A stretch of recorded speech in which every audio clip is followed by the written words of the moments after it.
Vous écoutez La Graine Collective à la radio, il est midi. Germe présente La Graine Collective à la radio. Bonjour à toutes et à tous, ravi de vous retrouver dans La Graine Collective à la radio, l'émission de Germe, le réseau de progrès des managers. Nouvel horaire à partir d'aujourd'hui, midi 45. Ce qui reste inchangé, évidemment, c'est le programme, un condensé de Germe en 45 minutes, des astuces, des bonnes pratiques de managers, des retours d'expérience vibrants et apprenants à la fois. Et puis à la fin, évidemment, l'esprit de Germe, la mini-fiesta avec un blind test. Soyez les bienvenus. Nous sommes en direct sur le Facebook du réseau Germe. La Graine Collective, la banane entre les deux oreilles. La banane entre les deux oreilles, parce que c'est ça qui fait aussi l'ADN des Germes, c'est la joie, c'est l'envie d'être ensemble, même si pour l'instant c'est plutôt à distance. Salut la rédac du jour. Salut. Salut à tous. Fred et Eric est à Rennes. Salut Fred. Bonjour David, bonjour tout le monde. Qu'est-ce qui te donne la banane, Fred, ce matin ? Moi, aujourd'hui, je suis heureux de savoir que les déchetteries sont de nouveau ouvertes. Donc, mon jardin ne ressemblera plus à une déchetterie. Je vais enfin pouvoir faire un peu de ménage chez moi. Donc, j'ai la banane. Ça te rend heureux, c'est bien. Exactement. C'est bien. Ouvrez vos micros, les amis. Florence est à La Rochelle. Salut Florence. Salut David. Qu'est-ce qui te donne la banane ce matin ? Écoute, ce qui me donne la banane, c'est de savoir que ce week-end, je vais pouvoir retourner sur la plage. Ça, c'est génial parce que moi, la déchetterie, c'est déjà fait. Sur la plage abandonnée, coquillages et crustacés ? C'est ça. C'est le programme du week-end. À La Rochelle, tu as vu sur mer où tu te trouves à La Rochelle ? Oui, j'ai vu sur mer. J'ai cette chance. Ça, c'est classe. Jean-Michel n'a pas la même chance d'avoir vu sur mer. Il est à Paris. Salut Jean-Michel. Salut David. Tu as vu sur quoi, toi, à Paris ? Alors moi, j'ai vu sur un parc et avec le balcon et sur lequel j'ai pu mettre des rosiers hier. Donc, je suis vraiment content d'avoir fait ça avant la reprise. Eh ben, c'est ça qui donne la banane. Sébastien est à Nantes. Salut Sébastien. Salut, bonjour tout le monde. Qu'est-ce qui te donne la banane, Sébastien, ce matin ? Il est l'heure de penser au plateau repas. À défaut des restaurants, on est dans les plateaux repas et là, je suis en train de commander en direct live. C'est ça qui te donne la pêche. Et d'être avec nous aussi, quand même, c'est une belle nourriture. Mais bien sûr, de vous retrouver là. C'est un moment qu'on attendait depuis tellement longtemps, David. Merci à toi. On s'est déjà croisé à la radio, en l'occurrence. Laurent est en Vendée. Salut la Vendée. Salut David et salut le Vendéen également. Bonjour tout le monde. Qu'est-ce qui te donne la banane ce matin, Laurent ? Moi, ce qui me donne la banane, c'est que pour la première fois, je suis arrivé à mon bureau, je suis sorti de chez moi et j'ai laissé mes enfants. Yes, je suis enfin seul. Enfin seul. J'espère qu'ils écoutent. Enfin un père de famille, pas du tout politiquement correct. Non, très honnête en même temps. Mais très honnête. Tu seras notre standardiste du jour. Évidemment, tu nous appelles même s'il ne se passe rien, surtout s'il ne se passe rien, évidemment, au standard. Vous qui nous écoutez, évidemment, vous réagissez sur le Facebook Réseau Germe. Vous nous livrez vos questions, vos commentaires, tout ce que vous voulez. Soyez les bienvenus. C'est La Graine Collective à la radio. La Graine Collective, la banane entre les deux oreilles. Le réseau Germe qui vous donne rendez-vous chaque mercredi. 40 minutes de trucs, d'astuces, de managers, d'expériences effervescentes pour vous donner davantage envie de donner du sens à votre quotidien professionnel. On commence avec des souvenirs d'adhérents. La graine collective, souvenir. Et on commence avec le souvenir de Florence. On est où ? Qu'est-ce qui se passe ce jour-là, Florence ? Alors David, moi je vais te parler d'un souvenir qui m'a énormément marqué puisque ça fait 16 ans que je suis à Germe et c'était dans mes premières rencontres. 16 ans de Germe, c'est joli. Ouais, 16 ans, c'est beau, hein ? Ouais. Et ce souvenir, c'est dans mes premières rencontres et c'est l'une des rencontres qui m'a le plus marquée puisque c'est ma première rencontre avec Pierre Moulard. Pour ceux qui ont eu la chance de connaître Pierre. Et cette première rencontre, le thème était l'aptonomie. Alors l'aptonomie, pour ceux qui ne connaissent pas, c'est l'art du toucher.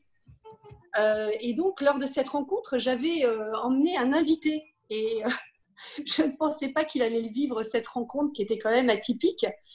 Et donc, Pierre, avec la bienveillance qu'on lui connaît, a commencé à nous faire allonger sur une table et à nous faire toucher entre nous et à ce qu'on puisse exprimer ce que l'on ressentait, les émotions, ce que ça procurait à la personne qui était allongée et ce que ça procurait à nous qui touchions. Et ensuite, surtout, le souvenir que j'ai, c'est que nous sommes descendus, nous étions dans une forêt à côté de La Rochelle.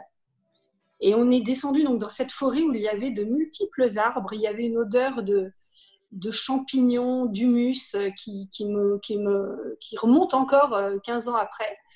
Et Pierre nous a dit, maintenant, vous allez choisir un arbre, chacun, vous allez choisir un arbre. Et donc, on a choisi chacun un arbre. Et puis, il a dit, maintenant, vous allez parler à cet arbre. Oui. Donc, oui, voilà. Donc, on a parlé à cet arbre, chacun à notre arbre. Et Pierre est passé ensuite devant chacun d'entre nous. Et avec ce regard très clair et tellement profond, et il nous a dit, maintenant, écoute ce que ton arbre a à te dire. Et c'était une journée incroyable. Et en même temps, je guettais du coin de l'œil mon invité en me disant… Oui, parce qu'il doit trouver ça étrange pour le coup. C'est ça, et je me suis dit, il va penser que je l'ai amené dans une réunion de fous. Et en fait, à la fin de la journée, il était déjà conquis par Pierre. Et c'est l'un des souvenirs vraiment qui m'aura marqué, puisqu'après, j'ai eu la chance de l'avoir sur 3 autres journées. Et voilà, je voulais partager surtout ce moment-là. Revenir à des choses simples et puis se moquer un petit peu. C'est comme d'autres approches plus artistiques pour le coup, où au début, on a du mal à se lâcher. Et puis en réalité, une fois qu'on est lâché, on se redécouvre complètement. Il y a des couches d'oignons, là, des couches de notre ego qui disparaissent et on redevient beaucoup plus simple. Et c'est comme ça, finalement, que cette journée a inspiré une chanson. Ouais, normalement j'avais le jingle. J'avais le jingle aux arbres citoyens. Jean-Michel, une réaction parce que l'autonomie, toi, ça te parle? Oui, ça me parle parce que quand mon épouse attendait notre deuxième enfant, on faisait de l'autonomie et le futur bébé devait avoir 2 mois ou 3 mois à peine.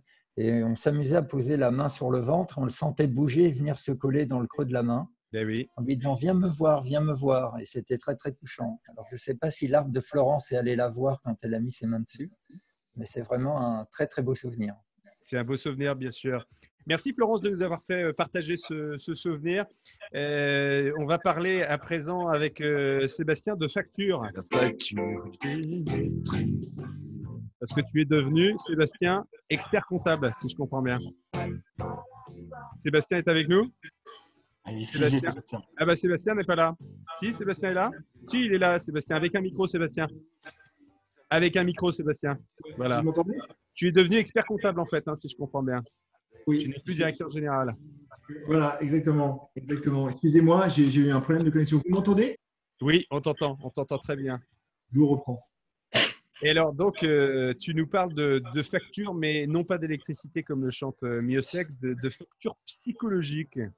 Oui, la facture psychologique, voilà. Je ne sais pas si vous vous souvenez du film Les Intouchables, le moment où Omar Sy part avec Cluzet dans la Maserati, et puis il y a le fameux voisin qui est garé là devant, et Cluzet dit à Omar Sy…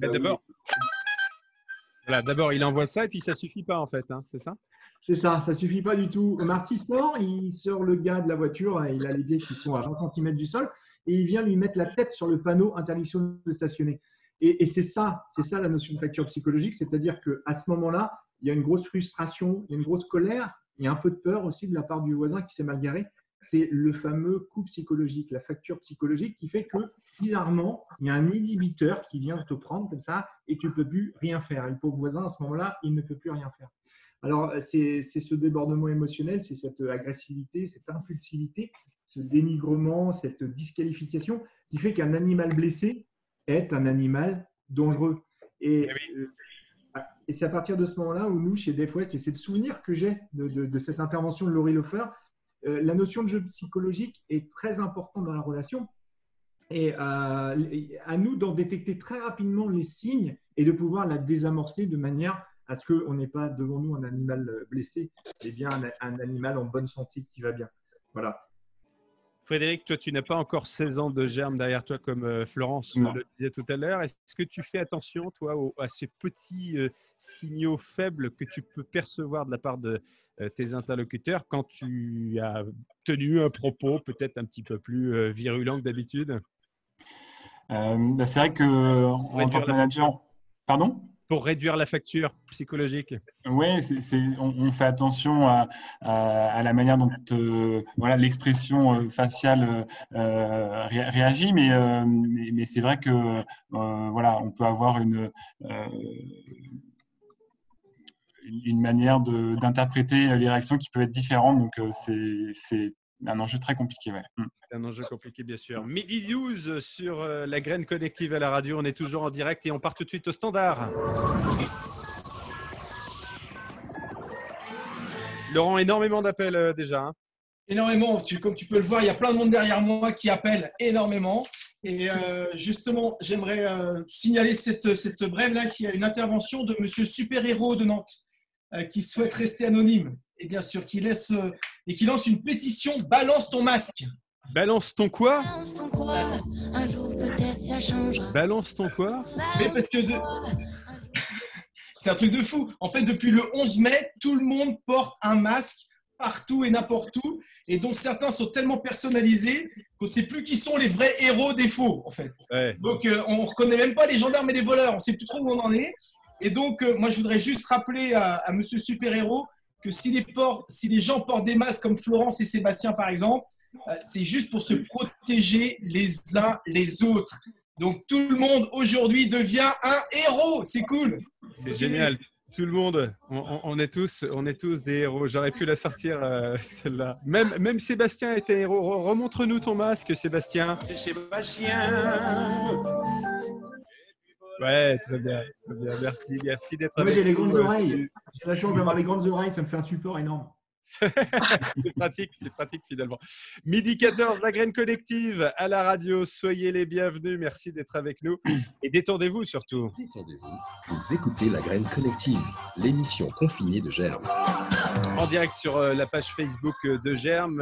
Il est probable que vous nous ayez pris en cours puisque le direct n'a pas démarré à midi comme prévu. En tout cas, soyez les bienvenus. Vous commentez, vous likez la page, vous partagez bien sûr avec vos amis, y compris ceux qui ne sont pas dans l'univers de Germe, le réseau de formation et d'apprenance des managers, des conférences et des événements qui peuvent être transposés dans votre quotidien de manager. On va en parler tout de suite avec les bonnes pratiques des managers. Détendez-vous. Vous écoutez La Graine Collective, l'émission confinée de Germe. Les bonnes pratiques de manager et on va commencer avec Florence. Florence, ce jour-là. Alors, Florence, tu as tellement en 16 ans rencontré d'intervenants Germe que c'était difficile de choisir, donc on t'a accordé une dérogation. Oui. Tu vas nous parler de 2 intervenants. Et oui, comme tu dis, David, choisir, c'est renoncer. Et j'ai eu beaucoup de mal à renoncer à beaucoup d'entre eux. Donc, j'en ai 2 que j'ai dans mon cœur. J'ai parlé de Pierre Moulard tout à l'heure et je vais parler de 2 souvenirs de rencontres qui m'ont marqué professionnellement et même personnellement. La première, c'est ma rencontre avec Stéphane Bijard sur les points forts que j'ai eu la chance d'avoir 2 fois dans les premières années et ensuite, finalement, l'année dernière, assez récemment. Et donc, la rencontre sur les points forts m'a vraiment, je pense, transformée au niveau managérial. D'ailleurs, Stéphane, je lui fais un gros bisou parce que je sais qu'il nous écoute. Un fidèle qui était dans cette rédaction il y a 2 semaines. Donc, je l'embrasse fort, Stéphane. C'est vrai que moi, pendant de nombreuses années, notamment avec l'un de mes collaborateurs proches, j'ai déployé beaucoup d'énergie à essayer de le faire progresser sur ce que je pensais être, alors non pas des points faibles, mais des points d'amélioration. Sur quoi, par exemple?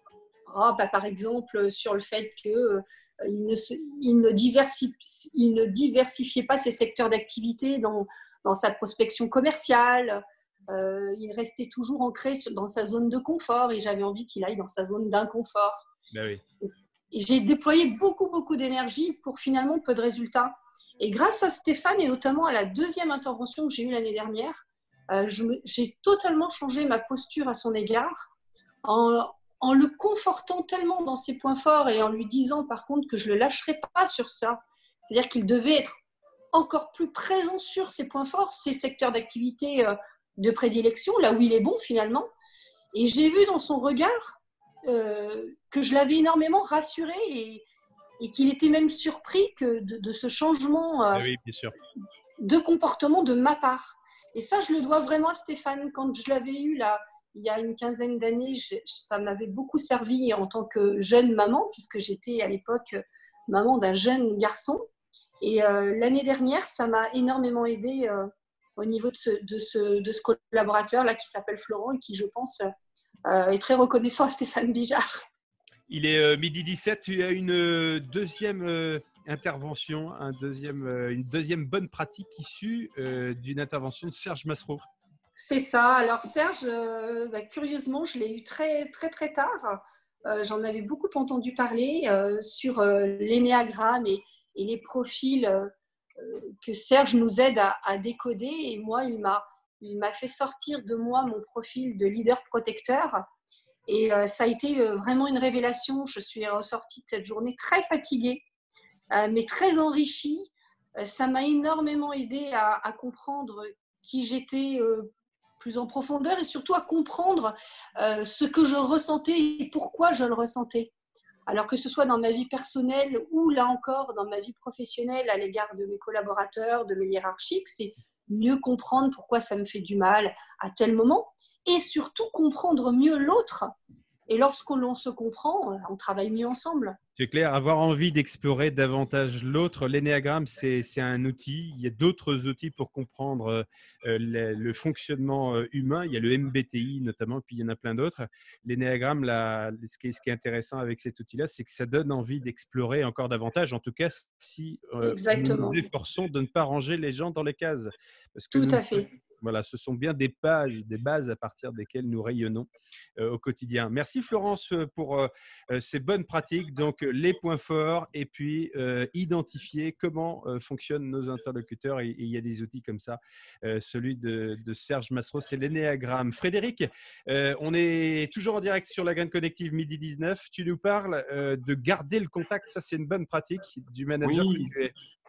Oui, tout à fait. Ce que je voulais partager avec vous, c'est un petit peu la manière dont chez Oneosoft, on a fait face à ce qui s'est passé d'un point de vue managérial, comment on a gardé le contact, comment on a gardé le lien avec les équipes en cette période inédite.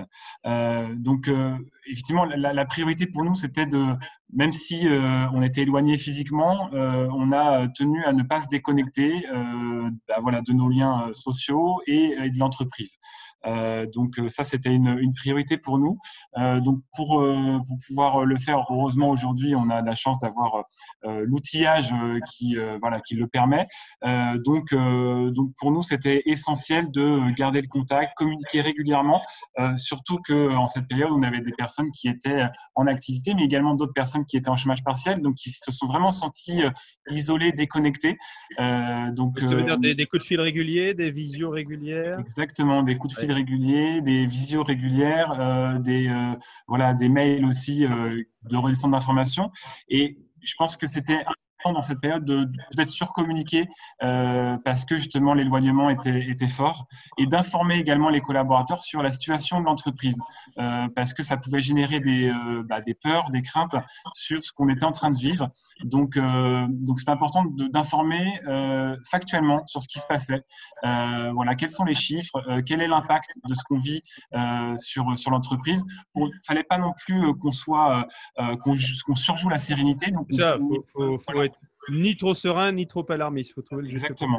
Et je pense que ça a eu l'effet, enfin en tous les cas, c'est ce qu'on peut commencer à percevoir, de renforcer encore le lien d'appartenance des collaborateurs qui se disent, en cette période, on a gardé le lien et l'entreprise nous a donné des informations qui pouvaient paraître sensibles, mais qui nous permettent aussi de savoir que les mesures qui ont été prises étaient adaptées à la situation. Parce que annoncer comme ça qu'on met des personnes en chômage partiel sans expliquer pourquoi on le fait, ça n'a pas de sens. Donc, on revient aussi à cette notion de donner du sens aux collaborateurs à travers donc, la communication et l'information qu'on leur envoie. La bonne pratique de Fred, est-ce que ça t'inspire, Jean-Michel, cette bonne pratique, rester en contact très régulier avec les équipes? Remets un micro, Jean-Michel. Jean-Michel qui est intervenant, je ne l'ai pas précisé en ouverture d'émission. Merci. Jean-Michel. Oui, je partageais avec un client. On avait mis en place toute une organisation très pointue sur le fonctionnement et ça marchait très bien à distance. Mais il leur manquait vraiment le fait de ne pas se retrouver à la machine à café, de faire la queue pour prendre l'ascenseur et de ne pas pouvoir aller à la cantine. Et je pense que ça, c'est vraiment une des choses les plus les plus grégaires, enfin les plus anthropologiques, et que ça répond vraiment à des besoins que les modes d'organisation les plus aboutis auxquels ne peuvent pas répondre les modes d'organisation les plus aboutis. Je trouve génial que Frédéric partage cette expérience, quoi. Ce qu'on a mis en place, Jean-Michel, par rapport à ça, alors ça ne remplacera jamais la machine à café, mais dans mon équipe, le jeudi, j'ai ouvert une libre antenne aussi, où à partir de 17h, qui veut vient se connecter pour parler boulot, mais pas forcément, échanger sur comment ça se passe, le confinement, la vie à la maison avec les enfants, n'est-ce pas Laurent? Comme quoi, c'est génial. et donc voilà, c'était un peu une libre antenne qu'on a ouverte pour partager sur aussi du ressenti et des choses peut-être un peu plus informelles. Parce que tu as toujours rêvé d'être D-Fool sur Skyrock. C'est ça ton rêve? Absolument. Tu connais bien mon registre, David, tout à fait. Ça ne remplacera pas la machine à café, bien évidemment. Et beaucoup d'appels au standard, Laurent. Effectivement. Nouvel appel, et il y a notamment, j'ai pris comme ça au hasard, j'ai pris le message de Tom Allen qui nous demande si c'est le cas dans toutes les entreprises, et vous allez peut-être nous le partager, mais depuis qu'il est revenu au bureau, il a remarqué des odeurs étranges qui n'existaient pas avant le confinement. Donc moi, je voudrais juste préciser à Tom Allen, et je me permets de mettre ce petit truc, que Tom Allen, il a certainement un problème qui vient du port de son masque. Car si depuis 10 semaines, il ne sait pas laver les dents, il faut qu'il change son hygiène bucco-dentaire. Quelle horreur. Et puis, il doit avoir un problème d'haleine, de façon à attendre qu'il la respire tout le temps, en fait. Et j'ai d'ailleurs... pardon, attends, je regarde parce que j'ai ses collègues. Oui, j'ai ses collègues qui réagissent et qui disent que enfin Thomas comprend maintenant ce qu'ils vivaient, eux, dans les entretiens individuels avant le 16 mars. Et d'ailleurs, M. Tom Allen est prié de contacter son DRH, M. Tony Colgate, de toute urgence. Voilà. Oui, je pense qu'on va avoir des odeurs d'alcool qui ne sont plus suspectes. Du coup, ça va peut-être en soulager quelques-uns. Petit clin d'œil. Qu'est-ce qui se passe encore au standard, Laurent? Bien, écoute, on a peut-être aussi le message de Germain, adhérent, là, qui... pardon, je lui remets celle-ci. Oui, effectivement, alors... Pardon, il me dit qu'il remercie le gouvernement et le président de la République de l'avoir remis enfin au travail parce qu'il a laissé ses enfants et en plus, ils avaient gardé la semaine des 4 jours et demi. Ce qui fait que mercredi, ce matin, il y avait effectivement école. Donc, il a laissé ses 3 bouts de choux. Enfin, même s'il les adore, il les adore, mais il les a laissés. Et c'est du vécu, c'est ou quoi, Laurent? Comment? C'est du vécu, mais je ne peux pas m'empêcher de reboucler avec le début de l'émission ce que tu disais. Et donc, on en profite pour féliciter tous les enseignants qui ont vraiment gardé le lien. Et puis, il voudrait aussi, pendant qu'il y est, il félicite tous les personnels de l'EHPAD. Oui, bien sûr, on applaudit. Bien sûr, on fait ça. Mais on le fait sans trop de bruit, sinon on va te couper le son, Laurent. Et pour terminer, il veut aussi remercier les personnels de l'EHPAD qui gèrent sa belle-mère. Parce qu'il s'excuse auprès de sa belle-mère, il n'a pas pu y aller depuis 2 mois. Okay. Donc, il promet, mais les règles des 100 km, c'est compliqué. Donc, il n'assure pas à sa belle-mère de venir. Donc, on partage tous ces remerciements auprès des enseignants, les aides-soignants, etc. Tous ces gens-là. Ouais. Mais on la connaît, la belle-mère. C'est Paulette, la belle-mère. C'est Paulette, évidemment. Voilà, évidemment. Merci d'être avec nous. 12h26, on attend direct dans la graine collective à la radio. Graine collective, la bonne pratique du manager. La bonne pratique du manager que tu es, Sébastien. Laissez vos micros allumés, là, si c'est le bazar dans l'émission, c'est pas... Moi, ça me pose aucun problème. Sébastien, ta bonne pratique, c'est... en l'occurrence, je suis paumé dans mon conducteur. Voilà, le pari, c'est un pari. C'est le pari de l'intelligence collective. Voilà, le pari de l'intelligence collective. C'est par exemple le séminaire annuel du CODIR West, où on est 9 et on invite un salarié. Alors, un peu au hasard, il participe à tout le séminaire. C'est-à-dire qu'il rentre dans le sous-cutané de ce qui va se passer l'année N+1. Dans les coulisses. Il peut de cette façon le raconter peut-être à qui il voudra dans l'entreprise. C'est le CSE, cette alternative entre la direction et le collaborateur. Un CSE, c'est vraiment quelque chose un bel angle d'attaque.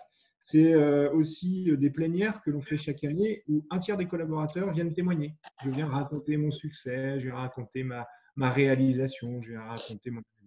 Et c'est facile ça de témoigner devant toute l'entreprise? Étonnamment, David, on s'aperçoit que l'intelligence collective, en plus, elle est contagieuse. Et en termes de de relaxation, en termes de détente, les gens se prennent très très vite au jeu et c'est vraiment très chouette. Et justement, En même temps, quand on a un président comme le tien et quand on a un DG comme toi tu es, parce que moi je vous connais bien tous les deux et j'embrasse Olivier au passage, bah forcément il y a une bienveillance totalement répandue à l'échelle de toute l'entreprise et puis votre capacité en plus à questionner avec beaucoup d'empathie, bah ça libère les émotions et les perturbations au placard. Merci pour ça, David. On essaye effectivement de le cultiver, mais ceci étant, c'est pas le monde des bisounours chez DevQuest, on a aussi des difficultés. Et notamment, on avait fait un petit comité de rédac, quelque chose que tu connais, David, sur le dernier séminaire. On a pris comme ça des échantillons de population dans la société pour tout simplement exprimer des choses qui ne seraient pas dites de façon très très ouverte. Et on a fait appel alors à une équipe de comédiens professionnels qui ont mis en scène devant tout le monde ces situations. Alors je vous prends un exemple, par exemple la machine à café. On a 2 machines à café, une au rez-de-chaussée. La fameuse machine à café. J'attends ton jingle là. Non. Ah ben, si tu veux, je vais te retrouver. La machine à café. En face des trucs décidément ce matin, la machine à café. Il y en a une en bas et une en haut. Alors, c'est vrai que l'étage du bas, il y a pas mal de techniciens de SAV, il y a l'atelier. Puis l'étage du haut, on est plus sur les services administratifs, la direction. Et on a entendu, ah non, le technicien ne monte pas prendre son café là-haut parce qu'il y a la direction, il faut faire attention à ça. Eh bien, l'opportunité de le mettre en scène avec des comédiens professionnels, de le vulgariser et du coup, complètement de le désamorcer. Et en ce moment, il y a un groupe de travail actuellement qui travaille sur une nouvelle implantation de ces machines à café pour que les gens du haut montent en bas et ceux du haut descendent. C'est ça, donc, ou qu'il puisse y avoir des rotations. Tiens, des jingles aussi. Je recommande ça, un jingle. Tout le monde change d'étage. Jean-Michel, ça t'inspire ça aussi, ce pari de l'intelligence collective? Oui, tout à fait. Alors moi, ce que je trouve génial dans cette expérience, c'est le fait de passer par des acteurs. Donc en fait, c'est très protecteur pour les personnes parce qu'ils peuvent s'exprimer sans risque et je trouve que c'est vraiment une chouette idée. Toi, tu es un spécialiste de l'holacratie. En 2 mots, c'est quoi l'holacratie? L'holacratie, ça consiste à redonner le pouvoir de s'organiser aux personnes qui font le travail. Et donc, ça conduit à distribuer plein d'autorités, donc des pouvoirs de décision à plein d'endroits dans l'entreprise. Et il n'y a plus de grands chefs qui décident de tout, mais c'est l'entreprise qui décide là où l'on a besoin de ce dont elle a besoin. Frédéric, ça t'inspire comme thème, parce que tu es adhérent Germe depuis quelques mois, ça t'inspire ce thème de l'holacratie? Ça pourrait correspondre à ton mode d'organisation? Tout à fait. Alors, je remercie Jean-Michel parce que je viens de découvrir un mot et je vais pouvoir épater mes amis avec ce nouveau mot. C'est combien? 45 points au Scrabble, je crois, holacratie. Mais oui, redonner le pouvoir aux personnes qui font le travail, ça me parle et ça va aussi avec ce qu'on voit de plus en plus dans les entreprises, des entreprises qu'on appelle libérées où chacun a son mot à dire et peut participer à la vie d'entreprise et à la stratégie de l'entreprise. Je trouve ça très intéressant quand les salariés prennent le pouvoir et prennent des décisions stratégiques pour l'entreprise. 12h30, on est en direct. Soyez les bienvenus dans la graine collective. Et on part tout de suite au standard, Laurent, avec énormément d'appels à nouveau. Qu'est-ce qui se passe? Oui, alors j'ai un petit appel et je ne pouvais pas le laisser passer. C'est un message de Michael, des Fatal Bazooka. Michael. Eh oui, Michael des Fatal Bazooka qui ne peut plus parler à sa main parce qu'il a la peau des mains qui craquelle à 70% à force d'utiliser toutes les heures du gel hydroalcoolique. Donc, Michael, je te rappelle le 11e commandement. On rappelle que le lavage des mains avec de l'eau et du savon liquide, tout simplement, ça peut suffire et ça abîme beaucoup moins les mains. Voilà le petit message que je voulais donner. Évidemment, merci. Vas-y, parle à maman. Si t'as pas compris, ça veut dire oublie-moi. Je t'écoute pas. Fais-nous la chorégraphie, Laurent. Vas-y, parle à maman. Si t'as pas compris, ça veut dire non merci. 12h32, Sébastien. Sébastien, est-ce que tes plateaux repas sont arrivés? Écoute, j'espère, mais j'ai hâte de les découvrir. Je ne sais pas quelle est la surprise pour ce midi. Il y a des surprises tous les midis. Midi 32 dans la graine collective à la radio, c'est l'émission de radio filmée du réseau Germe, le réseau de progrès des managers. Germe, ça veut dire groupe d'entraînement et de réflexion au management des entreprises. Nos chroniqueurs, eh bien, ce sont des adhérents, des intervenants, des animateurs du réseau Germe. Et même si vous n'êtes pas encore dans Germe, bien restez avec nous puisque vous allez apprendre des choses et vous allez vous divertir à nos côtés dans quelques instants. Graine collective, retour d'expérience. Et des expériences, ça manque pas chez Germe. Évidemment, 2600 adhérents, 150 intervenants. On doit être à 200 animateurs. Donc, ça fait plus de 3000 personnes qui partagent des expériences. C'est la première que nous allons vous partager, c'est celle de Jean-Michel. Tu nous parles d'un triangle assez étrange, le triangle de Karpman. Qu'est-ce que c'est que ce truc avec sa version positive? J'ai pas tout compris, donc conducteur, tu vas nous expliquer.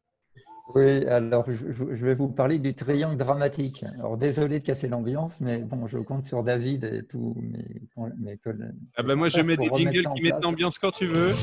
Voilà, tu vois ça met bien l'ambiance. Ça va bien avec le fond de Florence en plus. Alors, Ouais, c'est vrai.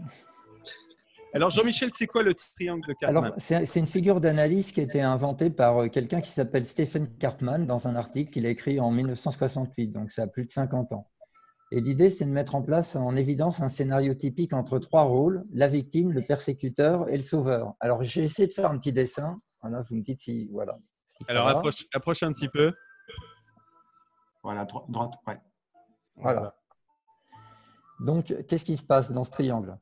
En fait, il y a une relation, c'est des interactions possibles dans une relation déséquilibrée entre deux personnes. Donc, par exemple, si une personne endosse le rôle de victime, alors je ne sais pas si on voit la victime en bas là. La victime, elle est en bas, d'accord. Montre-nous victime bien en bas. qui est la victime. L'autre, de Alors, fait, il se retrouve soit sauveur, soit persécuteur. Et donc, ça crée une sorte de spirale infernale où chacun s'enlise dans la situation plutôt que d'exprimer des émotions ou d'exprimer des idées. ok. Alors, voilà, donc ça, c'est le côté noir du triangle de Karpman. Ouais. Alors après, il y a des gens qui ont réfléchi et qui ont essayé de dire, mais on peut peut-être en faire un truc positif de ce truc-là. Alors, une solution pour sortir du triangle de Karpman, c'est un truc que j'aime beaucoup, c'est une solution appréciative où on regarde ce qui est positif dans la situation.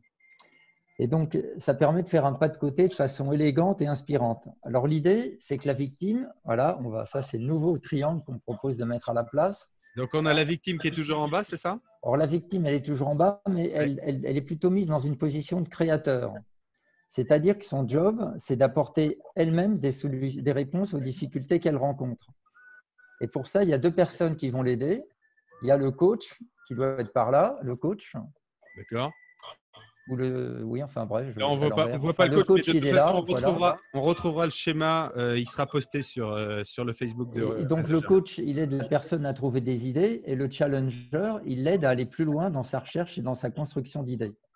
Et donc, en fait, ça renverse une situation qui est assez infernale et qui c'est pas pour rien que ça s'appelle le triangle dramatique pour avoir quelque chose de plus sympa. Et pour le coach aussi, il y a un truc sympa, c'est que le coach, il quitte le manager, il quitte sa position de héros salvateur pour devenir coach et donc laisser l'ex-victime qui est devenue créateur trouver elle-même ses propres solutions. Oui, c'est ça, c'est plus responsabilisant. Voilà, c'est responsabilisant et ça permet de faire un pas de côté. Et donc, c'est une super ressource pour nourrir ce qu'on appelle en ce moment le changement de posture du manager, qui est un thème assez à la mode dont on parle un peu partout. Alors, j'ai une anecdote amusante là-dessus, c'est que j'ai eu l'occasion de présenter cette version positive du triangle lors d'un atelier consacré à la transformation managériale. Et c'était hyper encourageant d'entendre à la fin de la journée le patron de l'équipe dire « Ah, je vais mettre en place cette version transformée, ça a changé quelque chose pour moi ». C'est bien de Voilà. s'emparer immédiatement des outils. Merci Jean-Michel. Réaction, Florence, Frédéric, est-ce que ça vous inspire ce schéma amener à accompagner la transformation de la posture de la personne? C'est pas toujours évident. Moi, j'aime bien le fait que ce soit pas forcément au manager d'endosser le rôle du super-héros, même si ça plaît beaucoup à Laurent, les super-héros, et qu'effectivement, la solution, la clé peut être trouvée en questionnant la victime ou la personne qui peut être en situation difficile. Donc, ouais, c'est un schéma intéressant. Ça peut être un chemin intéressant. Eh bien, on va le poster, évidemment. Vous pourrez le retrouver, vous en emparez. Et puis, tiens, enquêter, expérimenter. C'est ça dont on parle dans cette séquence des retours d'expérience. On repart au standard. Et au standard, on a un message d'un adhérent qui est du groupe Germe Relié et qui voulait partager la joie des enfants qui viennent de reprendre l'école depuis lundi. Mais il attire l'attention, bien sûr, sur les règles de distanciation à conserver malgré cette reprise. Et on est d'accord avec cet adhérent car la reprise ne vous permet plus, vous, dans les entreprises, de prendre un café avec vos collègues, de faire la bise, de serrer les mains, d'échanger vos crayons, vos souris. Vous devez continuer à faire de la visio de vos bureaux. Vous devez manger sur un plateau repas. Non, mais c'est la folie. Et puis d'ailleurs, pour les enfants, ils ne peuvent même plus jouer au loup, à l'élastique, au ballon, au carton, au vélo, à la trottinette. Bon, c'est la folie, mais la bonne nouvelle, ils peuvent faire un jeu, c'est 1, 2, 3 de soleil sans toucher le mur. Sans toucher le mur, c'est important. 1, 2, 3 soleil. Allez, attention, on fait 1, 2, 3 soleil. 3, 2, 1. T'as bougé, David. T'as perdu. J'ai bougé? T'as perdu. J'aurais pas dû bouger. Et puis, David, Oui. j'ai un autre petit message. C'est un message de David de la Garnache qui est en Vendée. Et qui recherche. Ah oui, tu connais bien. Ah oui, je le connais bien. Et qui recherche le site internet sur lequel nous pouvons vérifier le périmètre des 100 km. Alors, je vous mets une image. C'est les plages de Noirmoutier en Vendée. Parce que je voudrais dire à ce fameux David que sur Google Maps ou Mappy, par exemple, il découvrira qu'il pourra aller se balader sur Noirmoutier, au Sable d'Olonne. C'est magnifique, la Vendée. C'est exceptionnel. Ouais, ils vont bien sa Vendée, Julien. Par contre, David, je lui suggère quand même de penser de temps en temps à aller en clientèle à La Roche-sur-Yon ou à Nantes quand même. Faut qu'il bosse. Évidemment, il faut aller bosser. Mais on peut très très bien bosser sur la côte, hein. Même sur une plage, c'est tout à fait possible. Merci Laurent, tu nous rappelles dès qu'il se passe quelque chose sur le standard. Graine collective, Bien sûr. retour d'expérience. Retour d'expérience et je me tourne vers Sébastien. Je vois sur le conducteur 69 ou 6-9 comme le 6-9 en matinale radio, c'est ça qu'il faut comprendre? On va faire soft, oui, c'est 6 sur 9. 6 sur 9. 6 sur 9. Voilà. C'est la composition du Codir des Fouets. Il y a 6 adhérents germes sur 9 participants. Ah ouais, c'est pas mal. C'est chouette. Quelle proportion. Alors, ça donne quoi? Ça donne une capacité à explorer. Ça donne l'avocat de l'ange. Ah, c'est pas bête ce que tu dis, va plus loin encore. Ça donne une capacité à se dire les choses entre nous. Ça donne une vision macro. Vous savez, les arrêts processus. Oula, attention, stop. Qu'est-ce qui se passe? Qu'est-ce que vous ressentez là tout de suite dans ce qu'on est en train de se dire? Ouais. Qu'est-ce que vous ressentez? C'est-à-dire vraiment aller chercher l'homme, la femme derrière le costard professionnel. Oui, voilà. On n'est plus sur le fond, mais sur la forme. On parle de sujets qui peuvent être des fois un peu spécifiques. Et la forme, c'est du fond qui remonte à la surface, comme on dit en politique. Donc, c'est capital la forme en réalité. Absolument, David. Alors voilà, je viens comme je suis, et c'est réciproque. Je suis bien sûr dans un climat d'entraide. Et puis, vous savez, mais vous savez ça, quand vous arrivez sur un séminaire comme par exemple celui d'Autran, que tous les adhérents arrivent par quart, Autran, c'était le séminaire national en 2016 sur le plateau du Vercors qui a réuni 1 millier de managers. Et là, vous savez, cette petite chose magique qui fait qu'en quelques minutes, les gens s'interconnectent et on a l'impression qu'on s'est déjà vu, qu'on est potes, tout va bien, quoi, on se sent bien. Eh ben, c'est ça qu'on réussit à vivre grâce aux adhésions germes, qu'on réussit à vivre au sein de notre comité de direction des fonds. Alors, Sébastien, le tiers, c'est-à-dire les 3 personnes de ton comité de direction qui ne sont pas chez Germe, est-ce qu'elles se sentent quand même appartenir à la même énergie? Super question. C'est une vraie bonne question parce que là encore, les bonnes ondes, la bonne ambiance, ce climat, cet ADN, eh bien, pour un nouvel arrivant, ce n'est pas forcément si évident que ça de rentrer et de s'incorporer rapidement. Ça peut être un peu l'écueil. Voilà, il faut être vigilant à ça aussi. N'oubliez personne sur le passage parce que ça peut être effectivement l'écueil, David. Bien sûr. Florence, une réaction? Non, moi, c'est vrai, tu l'as posé à ma place, David. J'allais te poser la question. Ah, pardon. quid des 3 neuvièmes, j'avais envie de dire. Non, moi, je trouve ça remarquable, une société qui est capable d'investir, parce qu'il n'y a pas d'autre mot, sur son comité de direction, sur ces hommes et ces femmes fortes qui créent l'ADN de l'entreprise. Moi, je trouve que c'est remarquable. Il y a peu d'entreprises comme ça. Mais effectivement, non, j'avais cette remarque, c'est quid de ces 3 personnes qui peut-être ne se sentent pas, n'ont pas ce sentiment d'appartenance à Germe et à tout ce que ça comporte en termes de sensibilité, de communication, voilà. C'est vrai que c'est une vraie question. Là où on trouve des solutions, c'est que ces personnes-là ne sont pas forcément des managers d'équipe. Ça peut être des personnes qui n'ont pas forcément de collaborateurs à encadrer. Là où on trouve les solutions, c'est que dans nos séminaires, nous prenons bien souvent des intervenants de chez Germe. Donc, dans nos séminaires internes, ils vont pouvoir côtoyer des intervenants de chez Germe, côtoyer l'expérience Germe, en plus, bien évidemment, de ce qu'on peut dégager au travers des comités et dans notre forme de management. Et d'une certaine façon, pour le coup, de créer un tout petit peu un groupe Germe en interne à l'échelle de votre comité de direction. Merci Sébastien, merci pour vos bonnes pratiques et vos belles expériences. Je vous propose de changer de costard et puis d'aller chercher, je sais pas, votre chapeau, vos lunettes, quelque chose comme ça. Voici le blind test, il est 12h43 et nous sommes… C'était un séminaire Germe, ça. Et nous sommes toujours en direct. La graine connective. Bon, on a fait cette pause? J'ai décidé d'adopter le boa aujourd'hui. Montrez-moi vos chapeaux, vos casquettes, vos lunettes. Ah, le boa aussi chez Frédéric. Exactement. Concerté, pardon. On ne s'est pas concerté sur ce coup-là. Voici un blind test. Évidemment, vous allez pouvoir jouer avec nous de l'autre côté de votre écran. Le Stade Rochelet, c'est bien. Ouais! Yes! De faire plaisir au Rochelet. Le blind test du jour, ça parle de pouvoir. Jean-Michel, j'ai pensé à toi. Ça parle de pouvoir. En spécialiste de l'holacratie. Jean-Michel? Oui, une grosse enquête là, Jean-Michel. On valide ou pas? Il est déjà la main sur le buzzer en fait, Jean-Michel. On valide?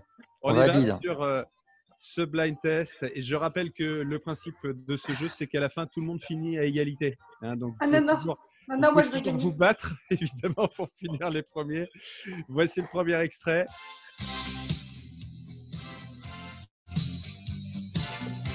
The Power of Love. Power of Love, bonne réponse.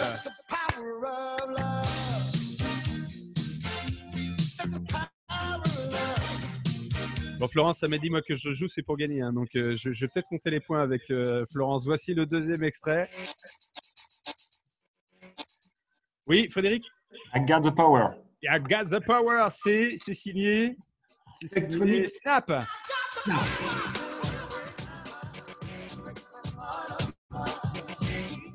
Ça, c'est nos premières booms à certains d'entre nous. Là. Je pense à Sébastien ou Laurent. On a sensiblement le même âge. Là. Voilà, fin des années 80, début 90. Le premier Et nous, on n'était pas nés. Ben non, Florence, tu étais née bien après. Voici le troisième extrait. Si vous ne trouvez pas, c'est normal. Hein, c'est le quota de Jones. Hein, pour faire plaisir aux jeunes. Vous savez, sur une piste de danse, on est obligé de faire ça.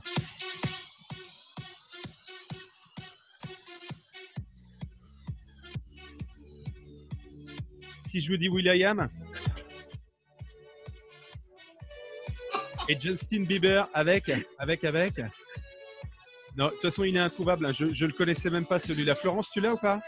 Non, j'ai pas eu le temps de chasamer. On ne chasame pas. Il n'y a pas le droit à ça. Ça s'appelle That Power. Voilà. Will.i.am et les Black Eyed Peas. Il n'y a pas de point sur celui-là. Par contre, il va y avoir des points très rapidement là-dessus. Ouais. Sébastien? Non. Frankie Goes to Hollywood. Frankie Goes to Hollywood. Waouh.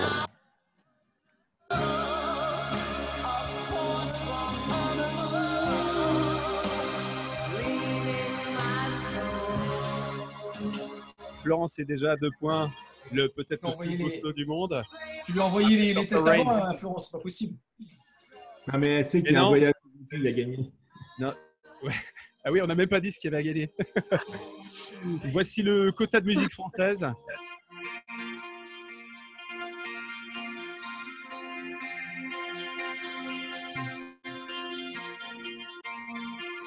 Ah, en fait, j'ai dû mettre la version qui met 3 quarts d'heure à démarrer, je pense. Ah si, vous allez reconnaître.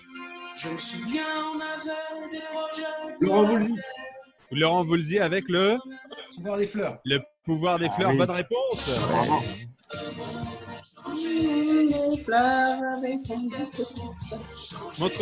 Montre-nous tes fleurs, Fred.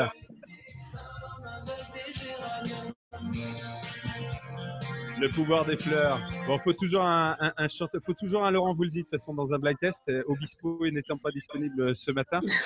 Et on va terminer avec un extrait à 3000 points minimum, Oula. 3000 points là-dessus, avec une chanson pas qui l'iPad, va rester dans la tête jusqu'à au moins 22h ce soir. Écoutez ça. Attends, des canards. Laurent,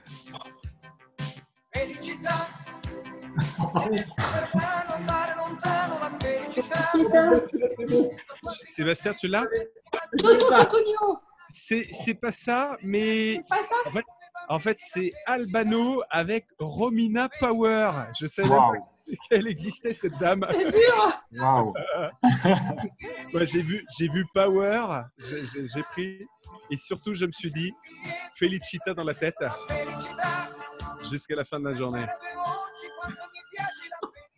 Ça vous fait plaisir, ça, le petit Felicita Oui. dans la tête? Ah, celui-là, ça faisait longtemps. Ah oui. Bien vu, bien vu. Eh bien, je vous annonce que nous terminons à égalité quand même avec. Je vais quand même préciser que Florence a gagné quand même. Bravo. Merci Florence et bravo. Je te rappelle le gros cadeau du jour. Le gros, qui peut bien lui rappeler le gros cadeau du jour? C'est vous l'avez pas des baisers de loin comme ça là. Voilà. Ah, c'est déjà des beaux cadeaux. En attendant Comme ça. de se retrouver. La procédure peut-être, Laurent, pour nous dire comment participer à cette émission dans la rédaction. Eh bien, pour participer à l'émission et à cette aventure, déjà, est-ce que vous avez déjà construit un mur en parpaing, rêvé de partir en voyage à Singapour, participer à la dictée de Bernard Pivot, faire 360 en trottinette? Mais non, je déconne, c'est pas ça, pas du tout. Il suffit juste de renvoyer un mail à communication@germe.com pour l'émission La Graine Collective, l'émission qui réveille les Ah merde. C'est parce qu'il a parlé de Michael Youn tout à l'heure. Donc, On n'a pas vu Laurent. l'émission qui réveille les adhérents. Il y a tes enfants qui t'appellent, Laurent. Il faut que tu reviennes. Je me ravis, les copains, je me ravis. merci Laurent. Les webinaires du 18 au 22 mai, c'est-à-dire la semaine prochaine, webinaire avec Christian Junot sur la relation à l'argent, 11h lundi 18, la relation à l'argent. Flora Eliazer et Jean-Yves Bonner passer de la crise en solitaire à la résilience en solidaire. Il est joli ce titre, passer de la crise en solitaire à la résilience en solidaire, mercredi 20 à 17h. C'est deux des webinaires sur lesquels vous pouvez bien sûr vous inscrire. Merci les amis d'avoir été avec nous. Deux mots pour nous exprimer votre Merci à vous. ressenti. Fred, deux mots pour nous exprimer ton ressenti d'avoir participé à cette émission. Eh ben, c'était hyper sympa. Et puis, moi, je vais lancer un barbecue, Sébastien. Si tu veux de la saucisse et une entrecôte, t'es le bienvenu. À Rennes. Très volontiers, très volontiers. Bien Sébastien, deux mots. Deux mots pour ton ressenti. Merci et énergie et émotion. Yes. Florence. Plaisir, joie, et puis j'arrive pour l'entrecôte là. Jean-Michel. Super expérience et je vais me faire une playlist spéciale pouvoir pour mes prochaines animations sur le lac Pracy. Je te l'envoie. Laurent est déjà parti faire. Non, je suis là. Il était là. Je suis là, je suis désolé, mais je ne peux plus me rhabiller, donc je viens de prendre. Oui, parce que Michael Youn, on se souvient quand C'est même ça. que Eh oui. on a dit quelques petites choses On se sympathiques. souvient comment ça termine. Effectivement. Deux mots, Laurent, pour nous dire au revoir. Ça y est, me revoilà. Eh bien, merci beaucoup. Merci, belle expérience et prenez soin de vous. Et puis à bientôt à Noirmoutier. Salut, merci, Merci à la tous. semaine prochaine. Merci à Pour tous. la Graine Collective. Au revoir. Salut. Graine collective. la banane entre les deux oreilles.